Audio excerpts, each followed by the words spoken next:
Olá amigos, cá estou eu mais uma vez para vos apresentar um novo problema. Desta vez foi um problema, digamos, pessoal. A minha televisão deixou de funcionar sem qualquer tipo de sinal, não dava luz, não dava som, não dava nada. Carregava no botão, era a mesma coisa que nada. Era literalmente como se tivesse desligado da corrente. E então, dito isto, vou-vos explicar como é que eu cheguei à conclusão de onde estava a avaria. Então é o seguinte, normalmente quando nós temos qualquer tipo de equipamento, temos que começar pelo princípio. Ou seja, o princípio, neste caso, é a tomada, não é? É o que nos faculta a tensão, a corrente e o dispositivo é só lá inserido e começa a receber. É como se fosse não uma fonte de alimentação, mas é um gerador, é como se, a nossa tomada é como se fosse um gerador de corrente. E então, eu verifiquei a tomada estava operacional. Em seguida verifiquei o cabo de alimentação do dispositivo, da televisão, e o cabo também estava ok. Dito isto, desmontei a carenagem da televisão. Já agora, a minha televisão, se vos ajudar em alguma coisa, pode ser que alguém tenha o mesmo problema, é uma KDL 40P3600.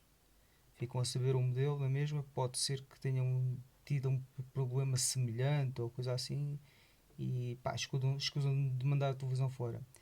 Ela já tem uns perto de 10 anos, mas é uma televisão considero razoável ou boa.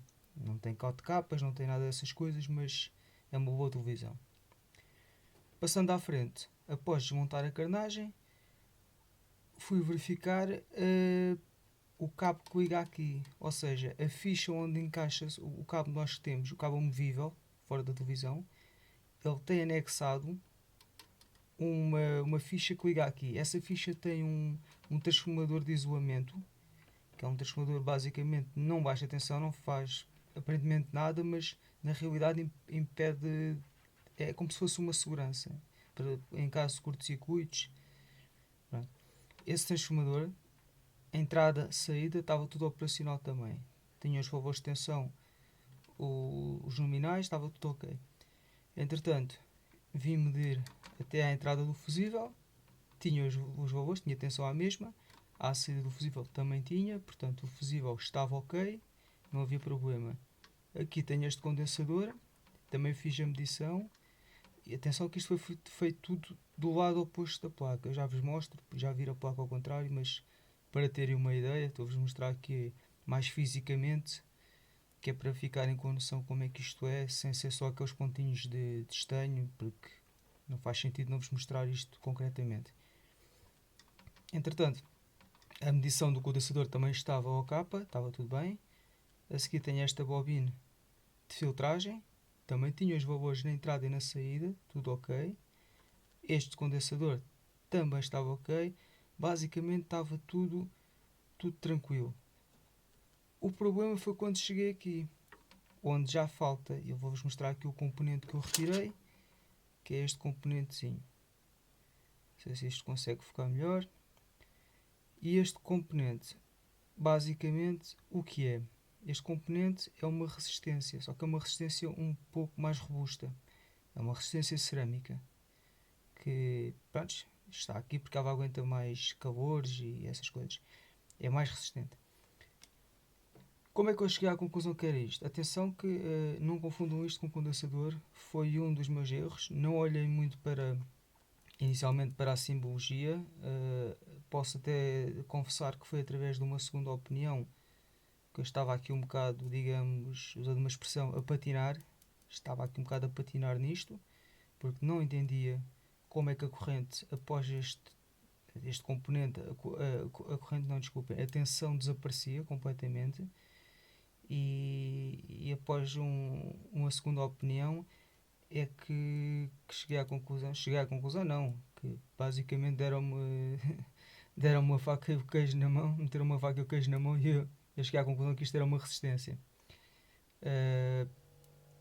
E esta resistência à partida é que estava danificada. Eu vou-vos mostrar como é que vocês fazem a medição deste componente. Vou pôr a tabela em ohms, neste caso é os 200 ohms. E isto porquê? Porque esta resistência em concreto, ela tem aqui o valor, não sei se conseguem ver, 6.8 ohms. Ele diz aqui ohms joule, mas vamos só ficar-nos pelo ohms porque é o que nos interessa. Na escala do meu multímetro, o mais baixo que eu tenho é o 200, são os 200 ohms, portanto vai ser a escala que eu vou usar. Como é que se faz a medição? Faz como qualquer tipo de resistência. Apesar dela ser um bocado esquisita, atenção, não confundam com o condensador. Não cometam esse erro que já basta ter ficado aqui um bocado confuso, não fiquem também. Entretanto, isto mede-se como uma resistência habitual. Como podem ver, não tem qualquer tipo de alteração.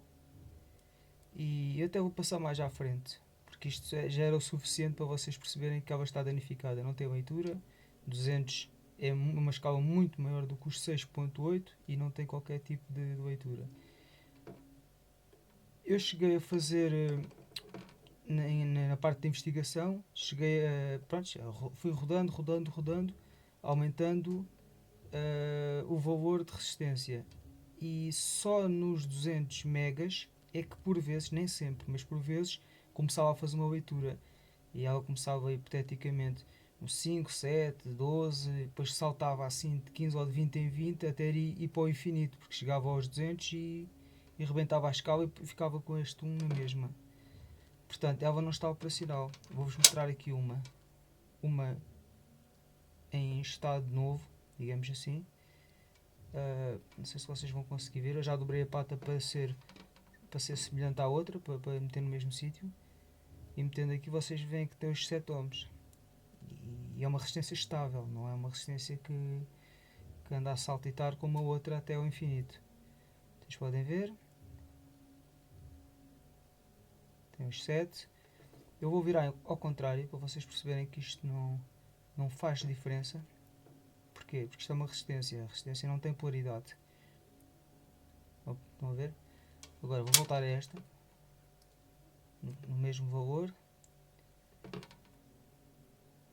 Ela não dá qualquer tipo de leitura. Portanto, vocês já podem perceber que ela não está operacional, não está boa. Isto é um teste simples de fazer. Temos a medir a resistividade do elemento. Não é? Eu comprei esta, que é, pronto, é o que tem no mercado, porque a outra é original e claro que vocês não apanham à venda.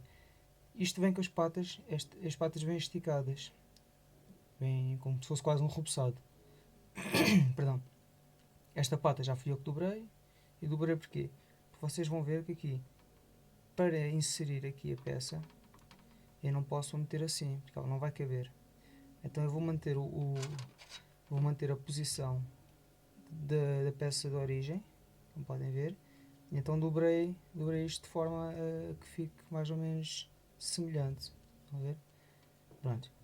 Já agora vou-vos mostrar o outro lado, para vocês terem uma ideia do lado oposto. Vamos lá ver se eu consigo, de forma a que não faça muita confusão. Pronto. Eu basicamente tentei manter tudo mais ou menos como estava, simétrico. Portanto, aqui então era aquela parte de entrada que eu vos falei, que é a parte de entrada. Deste ponto a este é o fusível. Claro que eu fui mantendo sempre aqui o ponto no neutro, devido à diferença potencial, para conseguirmos obter tensão. Aqui, como o circuito dá aqui a volta, ou seja, a fase dá aqui a volta, hipoteticamente a fase, o positivo. Aqui é o condensador, apanhei estes dois pontos, que lá está, aqui é o negativo e aqui é o positivo. Aqui tem outro condensador e a forma de medir é exatamente a mesma. Temos que ter sempre um no positivo e um no negativo, porque se não obtivermos uma diferença potencial, não vamos obter valores, porque não existe tensão. Esta é aquela bobina de filtragem que parecia um transformador, que vocês viam há bocadito. É exatamente a mesma coisa. Aqui foi a entrada, aqui a saída. Portanto, ele na entrada tinha valores, na saída tinha valores. Aqui temos outro condensador, porque ele vem aqui, tem um chantezito, mas o chante não tem resistência, mas eu medi, mesmo assim medi na altura, mas era desnecessário, porque aqui o condensador que tem aqui também tinha tensão. Lá está, aqui o positivo e aqui o negativo. O problema, o problema era aqui. Porquê? Porque aqui destes dois pontos, vocês não sei se conseguem ver, esta parte não tem nada, porque é uma placa impressa. Isto e isto é um positivo. Eu na altura, quando estava a diagnosticar, e espero que vocês não cometam o mesmo erro, como isto estava separado, eu comecei a pensar que isto seria um condensador, devido ao próprio formato da peça em si, do elemento. Mas na realidade não era, e aí é que está o problema. Porquê? Porque nós temos aqui uma parte que nos dá uma falsa percepção do neutro. Porque eu media das duas pontas e tinha os 230. Porque aqui existe aqui um relé que dá aqui a volta para o outro lado e cria ali uma simulação de um quase neutro. E na realidade este estava a ser induzido em erro. E outras peças aqui que interligam. Mas isto só para vos explicar, resumindo e não baralhando, a resistência daqui para aqui na verdade era de positivo a positivo. E não era um condensador como eu julgava, porque se fosse um condensador fazia sentido para ter diferença potencial, media os dois pontos e tinha atenção. E só se chegou à conclusão, como digo mais uma vez, não é? Temos que ser honestos, não foi sozinho. Foi através de um amigo meu que estava a debater, uma segunda opinião, e aqui está a diferença potencial, ou seja, aqui é um positivo. Vim buscar um negativo cá atrás, pode ser mesmo no princípio, porque a massa é comum, e foi medido aqui e tinha os tais 220 e tal, entre os 220 e 230 que é o nominal. Depois, uma vez que isto é uma resistência, aqui também tinha que ter um positivo deste lado. E qual era o meu espanto? Quando metia aqui, fazia a medição, não tinha qualquer tipo de valor, ou seja, não há diferença potencial. E o mais engraçado no meio disto tudo é que eu tive a ser induzido em erro muito, mas muito tempo. Porque, vamos lá ver, temos aqui a ponte retificadora e a corrente alternada tem que entrar aqui para dar origem a uma saída de corrente contínua. Só que ela aqui acabava-se, a tensão desaparecia literalmente. Uh, e então chegou-se à conclusão que então era esta resistência. E pronto, basicamente foi assim que foi feito o diagnóstico e chegou-se à conclusão que, afinal de contas, em vez de mandar a televisão fora ou comprar outra power supply, porque isto já é mais complicado de arranjar a peça, como não é uma coisa nova e por aí fora, aquelas dores de cabeça, eu encontrei, mas também só encontrei uma placa destas em Espanha e o valor não era muito simpático, quase que mais valia comprar uma